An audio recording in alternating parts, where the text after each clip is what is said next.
Merci beaucoup, Madame la Ministre. Je suis ravi que vous soyez bien sûr ici avec nous en ce moment, Monsieur l'administrateur. C'est vrai que tout ceci colle dans un système général du rôle du Collège de France aussi, dans cette diversité que vous évoquiez, cette transversalité. Et c'est vrai que je vais souvent voir des scolaires et je me rends compte qu'une partie du système scolaire classique nous pose problème aujourd'hui parce qu'on compartimente beaucoup les relations entre le professeur de physique, de mathématiques, d'histoire, de géographie, de lettres. Quand je dis à des jeunes étudiants qui adorent les mathématiques, apprenez l'anglais, sinon vous ne communiquerez pas avec vos amis qui sont chinois ou argentins. Et c'est vrai qu'on a un vrai travail auprès des jeunes d'éducation pour leur montrer que les grandes questions qui nous préoccupent aujourd'hui, dont nous, scientifiques, devons transposer ces questions en faits scientifiques pour qu'on puisse les travailler, sont très transversales. Aujourd'hui. Alors, il faut des spécialistes, et bien sûr, je leur dis, formez-vous bien dans une discipline particulière, soyez très bons dans votre domaine, mais apprenez un langage commun, tentez de rencontrer l'autre pour échanger et pour discuter. Ce n'est pas toujours très simple. Moi, je me rappelle au CNRS, les discussions épiques entre sciences de la vie et sciences de l'univers, ça se passait assez bien. Et dès que les sciences humaines et sociales arrivaient, on avait des soucis pas possibles pour pouvoir communiquer. Moi qui suis un physiologiste, par exemple, de l'adaptation, le mot adaptation a des sens très différents pour certains types de cerveau dans les sciences humaines et sociales. Donc il faut d'abord on se mette d'accord sur le sens du mot, et après on peut échanger et discuter.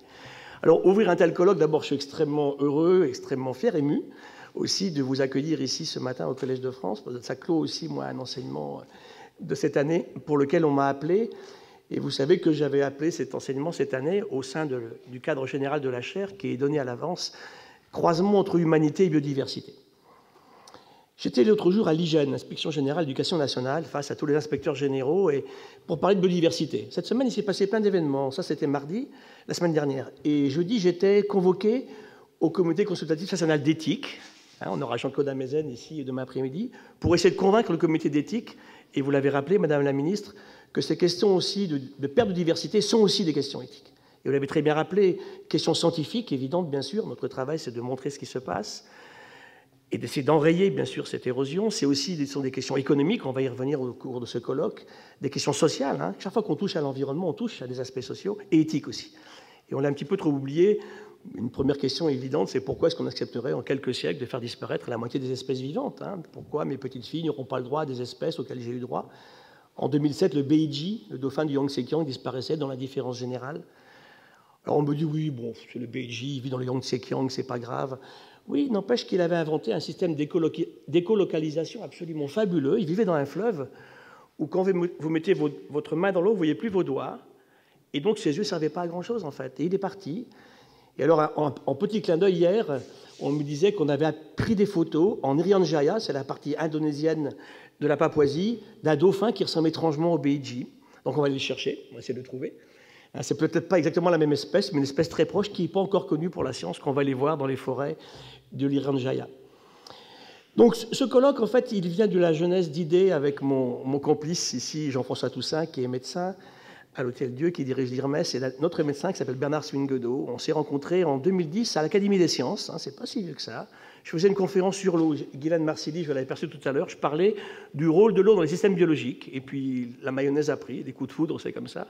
Et on décidait donc d'organiser en octobre 2010 le premier volet de ce colloque au Muséum d'histoire naturelle. Ça tombait bien sûr durant l'année dédiée à la biodiversité. Et ce titre, je l'avais cogité depuis un certain temps, ça m'a assez plu. J'ai réussi à convaincre mes complices qu'on pouvait l'utiliser. Alors, en quel sens il faut le prendre, ce titre? Bien, on l'a pris dans le sens des réactions qu'on a souvent face à nous, et qui sont souvent de deux ordres. Le déni. Moi, j'ai plein de gens qui me disent « Mais oui, vous savez, l'humain, il s'en est toujours sorti, c'est pas si grave que ça. » Sauf qu'un impact environnemental en l'an 1000 sur la population n'a pas du tout les mêmes aspects, bien sûr, qu'aujourd'hui, avec 7 milliards d'humains, on l'oublie beaucoup trop. Il faut qu'on réagisse différemment.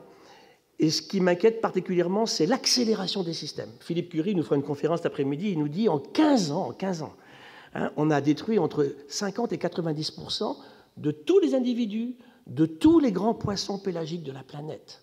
Et ça ne fait que s'accélérer. Toujours un petit schéma que je raconte, que je montre, c'est qu'aujourd'hui, on prend de plus en plus petit, de moins en moins d'espèces, et donc en valeur économique, c'est de plus en plus bas, parce que ce sont les gros individus qui valaient très cher. C'est pareil au niveau du monde agricole. Je vous ai développé ceci pendant mes 8 leçons, ici, après la leçon inaugurale, dans le même amphithéâtre, entre les mois de janvier et de mars. Donc ce déni, il faut le combattre. Encore une fois, je me défends d'être un catastrophiste. Récemment, avec Hervé Le Treut, même c'est un mot que je n'utilise pas beaucoup, je ne sais pas si c'est mon rôle. Par contre, c'est clair qu'il faut expliquer en permanence, sans désespérer. Je suis extrêmement conscient, c'est pour ça que je réagis un petit peu aux propos de Serge Haroche, que j'ai beaucoup aimé, comment enseigner à des jeunes, en particulier, je suis professeur des universités, ils ont 23 ans, les miens à l'université. Il y a 4 ans, je faisais une conférence, je leur disais, voilà, le mot biodiversité à votre âge. Il avait 23 ans à l'époque, ce mot biodiversité. Donc c'est donner de l'espoir, c'est se retrousser les manches, en fait. Et les scientifiques ont un rôle particulièrement aigu, pointu à jouer, avec le monde politique. Les scientifiques ne sont pas là pour prendre des décisions, ils sont là pour donner des informations les plus justes possibles, les plus fiables possibles dans le temps, pour aider justement à prendre ces décisions. Tout à l'heure, vous faisiez référence à ces conférences internationales. J'y suis allé, j'étais à Rio aussi, déçu évidemment pour un scientifique, parce que j'ai pu m'exprimer à Rio 2012, j'ai pu dire ce que je voulais, comme je l'ai fait ici avec vous durant ces leçons, de janvier à mars, mais je n'ai pas beaucoup été écouté ni entendu. Ça veut dire qu'aujourd'hui, et vous l'avez bien dit, comment est-ce qu'on bascule d'un système où on ne peut plus dire aujourd'hui on ne savait pas. Ça, c'est terminé, qu'on ne dise pas ça. Nous savons ce que nous faisons, nous connaissons nos impacts, développons une culture de l'impact. C'est très important. J'étais hier avec la Caisse des dépôts et conciliations, je leur disais, voilà, développez une culture de l'impact chaque fois que vous avez une œuvre à mettre en place, que vous construisez quelque chose. À quoi cela va-t-il amener? Qu'est-ce qui va se passer dans le futur? Et ça, le rôle du scientifique, c'est d'accompagner, bien sûr, ces questions particulières. Alors avec le monde politique, bien sûr, c'est important. Je suis un farouche convaincu de ces relations entre la science fondamentale, j'y tiens beaucoup, ici au collège on y tient beaucoup, et le continuum vers les sciences finalisées, bien entendu, et les sciences de l'ingénieur. L'ingénieur, il va traduire la connaissance scientifique de base, en physique, en chimie, en mathématiques, ou en biologie, en écologie, et pourquoi pas en sciences humaines et sociales aussi, en données technologiques, qui après, par son développement, va à nouveau reféconder nos capacités à aller plus loin en matière de sciences fondamentales, parce qu'on développe de nouveaux outils qu'on n'avait pas auparavant. On n'a jamais eu autant de connaissances qu'aujourd'hui. On n'a jamais eu autant de moyens technologiques qu'aujourd'hui. On n'a jamais eu autant de moyens de communication qu'aujourd'hui. Là, je vous parle ici, dans l'amphithéâtre Marguerite de Navarre. Ma conférence peut être suivie à Vladivostok ou en Patagonie, où vous voulez. C'est extraordinaire. Et je me rappelle Ismaël Sirageldine, qui est venu ici au Collège de France il y a quelques années, qui était le directeur de la Grande Bibliothèque d'Alexandrie. Il disait, en fait, j'ai fait un calcul, il n'y a jamais eu autant de chercheurs aujourd'hui que la somme de tous les chercheurs qui ont existé depuis qu'on fait de la recherche sur cette planète. Il disait, et pourtant, le fossé entre le Nord et le Sud ne fait que se creuser. Donc comment cette connaissance scientifique, on va l'utiliser? Donc sciences fondamentales, sciences de l'ingénieur, et l'entreprise privée, hein, on discutait l'autre jour, bien sûr, c'est elle qui crée les emplois, c'est elle qui va pouvoir permettre de technologiquement lancer des processus, des matériaux nouveaux. Je parlerai un petit peu cet après-midi de bioinspiration, vous verrez, on en parle beaucoup ici au collège, hein. J'ai beaucoup de collègues qui sont très intéressés par ces questions particulières, et de sciences participatives aussi, où les citoyens sont en communauté avec les chercheurs pour avancer sur des protocoles, bien sûr, qu'on s'est fixés en commun. Donc le déni, le combattre effectivement en permanence pour montrer que on n'est pas là pour alarmer. Si je suis un donneur d'alerte ou un donneur d'alarme, ça je vais bien l'entendre effectivement, hein, en amenant les gens à se poser des questions qui ne se sont pas encore posées. Et c'est à eux d'essayer de résoudre dans leur tête aussi ces questions-là, avec la communauté bien sûr. Et le second, j'ai 2 ennemis en fait, je dis c'est l'arrogance, ça c'est mon premier ennemi, souvent chez les mâles d'Homo sapiens d'ailleurs, plus que chez les femmes. Et puis c'est la cupidité. Arrêtons de systématiquement créer de la richesse à très court terme en détruisant les écosystèmes, en les surexploitant. Ça, c'est pas possible. Une croissance infinie dans un monde fini, c'est pas possible. Et l'autre aspect, c'est effectivement des gens qui vont se mettre dans le crâne de pouvoir changer les systèmes en trichant. J'ai écouté l'autre jour, c'était fabuleux, ce coureur cycliste, moi qui aime bien faire du vélo, Armstrong, alors je l'ai vu gagner cette Tour de France, il disait, on ne peut pas gagner le Tour de France sans se doper. Diantre, si personne ne prend des produits dopants, il y aurait bien quelqu'un qui va gagner le Tour de France.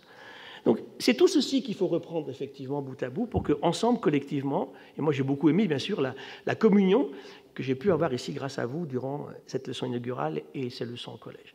Donc après ce colloque numéro 1, où on avait fait un petit peu un état de la planète, on avait aussi un joli casting, un peu comme aujourd'hui aussi et demain, on voulait avec Jean-François et Bernard passer à une seconde étape, et pour répondre à ce que nous disait tout à l'heure le professeur Haroche, essayer de donner des pistes et des solutions.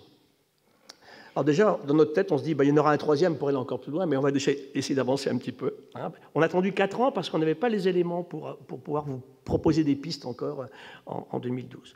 Donc cette réflexion avec tous ces gens qui ont bien voulu accepter, venir avec nous, réfléchir avec vous durant ces 2 journées, c'est ce but. Hein. L'homme peut-il s'adapter à lui-même dans une réflexion sur les conséquences de ces actes.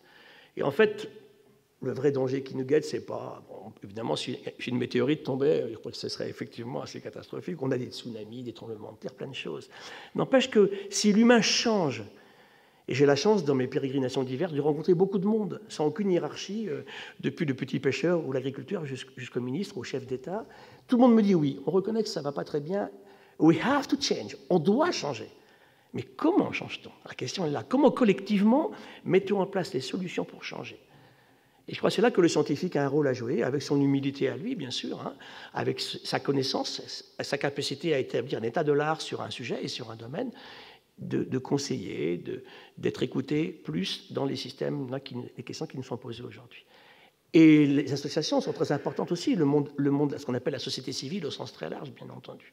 Ça concerne absolument tout le monde, et tous ensemble, hein, battons-nous pour mettre en place des conditions, justement, d'un monde, alors, je dirais, le moins insoutenable, avec pas trop de mal-être. La question, elle est là aujourd'hui, effectivement, c'est que vers quoi va-t-on? Le climat, hein, on parle aujourd'hui des questions climatiques, les questions de biodiversité, les questions d'énergie, les questions de l'eau aussi, hein, qui sont très liées, sont fondamentales.